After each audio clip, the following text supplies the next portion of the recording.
Hello friends, welcome back to my channel. అందరూ ఎలా ఉన్నారు? బాగున్నారా?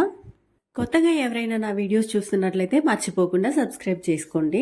అట్లనే నా వీడియోస్ చూస్తూ లైక్ చేస్తూ నన్ను ఎంకరేజ్ చేస్తున్న మీ అందరికీ చాలా చాలా థ్యాంక్స్. వీడియో చూడంగానే ఇవాళ రెసిపీ ఏంటో మీకు అర్థమైపోయి ఉంటుంది. దోశ, అలానే పెసరట్టు కాదండి, మల్టీగ్రెయిన్ దోశ. మల్టీగ్రెయిన్ దోశ మనం నార్మల్గా రెగ్యులర్గా చేసుకునే దోశ కన్నా చాలా టేస్టీగా ఉంటుంది. ఒకసారి ఇలా ట్రై చేసి చూడండి, మీకే డిఫరెన్స్ తెలిసిపోద్ది.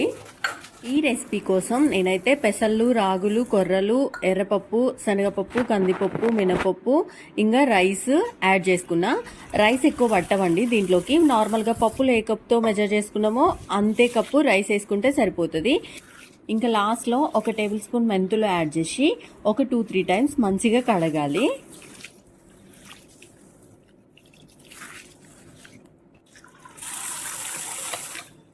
ఇప్పుడు ఇది నైట్ అంతా పక్కన పెట్టాలి. నైట్ అంతా అంటే ఒక 12 అవర్స్ కంపల్సరీ నానబెట్టాలి.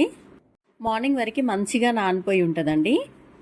ఇప్పుడు దీంట్లోకి సేమ్ మనం పెసరట్లోకి ఎలా వేసుకుంటామో అలానే ఒక చిన్న అల్లం ముక్క, 2 పచ్చిమిరపకాయలు, కొంచెం జీలకర్ర, కొన్ని మిరియాలు, ఇంకా కొంచెం పసుపు, అట్లనే టేస్ట్కి సరిపోయేలా కొంచెం సాల్ట్ వేసుకొని మంచిగా మిక్సీ పట్టుకోవాలి. అంతే, multigrain dosa batter ready.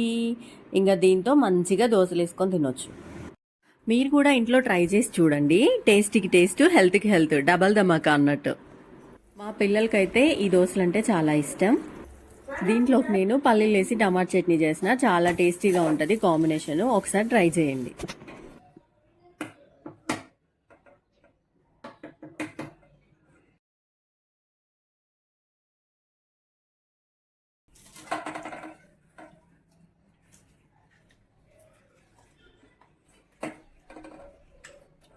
Yummy.